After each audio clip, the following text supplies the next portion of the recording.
जीत आज तक 24/7 में आपका स्वागत है। मैं हूं आपके साथ अंकिता। चलिए बढ़ते हैं आज की ताजा तरीन खबरों की ओर। चैनल को सब्सक्राइब करें, बेल को दबाएं ताकि आने वाली नोटिफिकेशन आप तक पहुंच सके।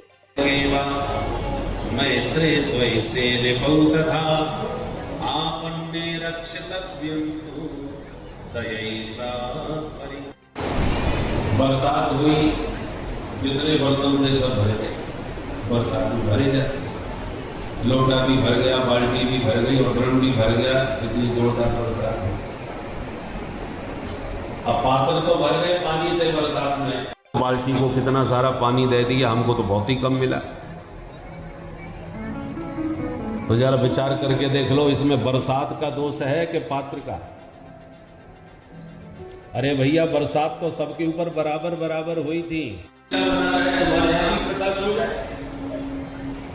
परंतु प्रकृति ऐसी है कि मेरे घर में मेरा भजन बनवा रहा है तो उसके यहाँ उजला नहीं। कोई भी हो, जीव मात्र के प्रति दया होनी चाहिए। दूसरी बात, संतुष्टया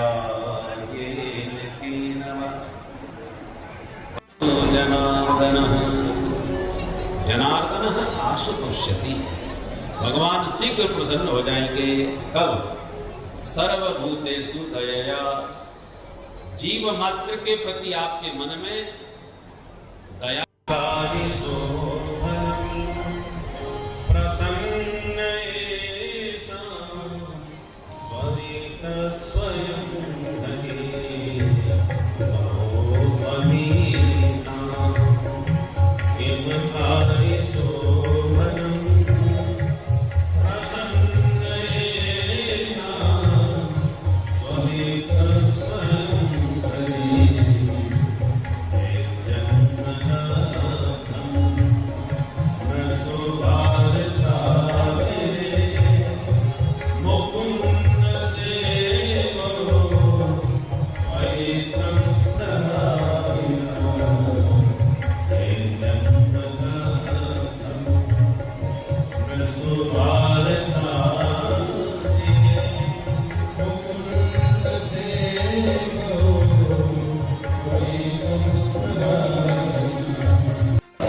तुम्हारी पात्रता जितनी थी उतना पानी आपने पा लिया। ऐसे ही पात्रता धनम आपनोति धना धर्मम तथा सुखम। हर प्राणी अपनी पात्रता के अनुसार पाता है। तुम्हारा पात्र जितना था उतना तुम्हें मिला, हमारा पात्र जितना था उतना हमें मिला। तो छोटों पर दया करो और बड़ों को देखकर प्रसन्न रहना सीखो, तो सुखी रहो। हम लोग क्या करते हैं? छोटों से घृणा करते हैं, ये मेरी बराबरी का थोड़ी है।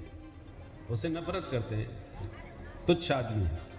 और बड़ों को देख के ईर्ष्या करते हैं कि देखो इसने, ये हमारे देखते देखते कहाँ से कहाँ पहुँच गया, अब इसको पटकनी कैसे दी जाए, इसको नीचे कैसे पटका जाए, उसकी जुगाड़ लगाते हैं।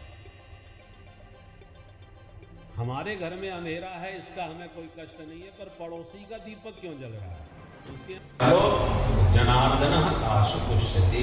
प्रभु आप पर बहुत जल्दी प्रसन्न हो जाएंगे। ये नारद जी का दिया हुआ बोल भक्तवत्सल भगवान की। सुखदेव जी कहते हैं, परीक्षित ये मैंने आपको उत्तान पाद का वंश सुनाया। अब दूसरे भाई इनके प्रियव्रत हैं, इनके बारे में सुनो। महाराज प्रियव्रत इतने प्रतापी थे कि इन्होंने सोचा रात क्यों होती, रात होने से 12 घंटे अंधकार में यूं ही बर्बाद होते हैं, इसलिए मैं तो अपने राज्य में रात होने ही नहीं। रथेन ज्योतिर्मयीन रजनीमपि दिनम करिष्यामि। इन्होंने ज्योतिर्मय रथ का निर्माण किया और पृथ्वी की 7 परिक्रमा लगाई, तो 7 दिन तक दिन ही रहा, रात्रि हुई। ब्रह्मा जी घबरा गए, प्रियव्रत को समझाए, बेटा रात हमने बनाई है लोगों को आराम देने के लिए। दिन भर काम करने के बाद व्यक्ति रात में आराम करता है। प्रकृति की हर वस्तु उपयोगी है, बस उपयोग करना तुम्हें आना चाहिए। सब्जी में बिल्कुल नमक न गिरे तो सब्जी 2 कौड़े की बेकार, और सब्जी में ज्यादा नमक गिर गया तो भी सब्जी बेकार। और नमक को बुरा समझ करके खीर में डाल दिया तो खीर का सत्यानाश। और अंत में अपना नमक की पोटली उठा के जमुना जी में फेंक दे, कहो ये नमक बहुत बुरी चीज है, इसी की वजह से भोजन बिगड़ता है। अब बताओ नमक खराब है कि तुम्हारी बुद्धि खराब है? नमक का सही ढंग से इस्तेमाल करना तुम्हें नहीं आ रहा और दोष नमक को दे रहे। अब यहां एक प्रश्न उठता है, तो क्या भगवान भी भारतीय है? भाई जब केवल भारत में रहेंगे तो भगवान भारतीय नहीं कहलाए क्या? परंतु भारतीय तो कोई नहीं कहता भगवान को। भगवान को तो सब जगन्नाथ कहते हैं, जगदीश्वर जगन्नाथ कहा जाता है, भारतीय भगवान को नहीं कहे जाते। तो प्रश्न ये है कि भगवान यदि जगन्नाथ हैं तो सारे जगत में उनका अवतार क्यों नहीं हुआ? और केवल भारत में ही आते हैं तो उन्हें हम भारतीय क्यों नहीं कहते? अब इसका उत्तर सावधानी से देखिए। भगवान तो जगन्नाथ ही है, इसमें कोई संदेह नहीं। सारे जगत के नाथ हैं, वो केवल भारत के ही नाथ नहीं है। किंतु ये जो संसार है ना, ये भगवान का विराट शरीर है। जैसे हमारा ये शरीर है, चाहे अब हमारे शरीर को आप हाथ कहो, चाहे पैर कहो, चाहे पेट कहो, चाहे सिर कहो, आकर के है तो शरीर, पूरा शरीर हमारा है और सारे अंग हमको प्यारे हैं। फिर भी हमारा पैर कट जाए दोनों तो भी हम जिंदा तो रह लेंगे, दोनों हाथ भी कट जाए तो भी जीवित रह लेंगे।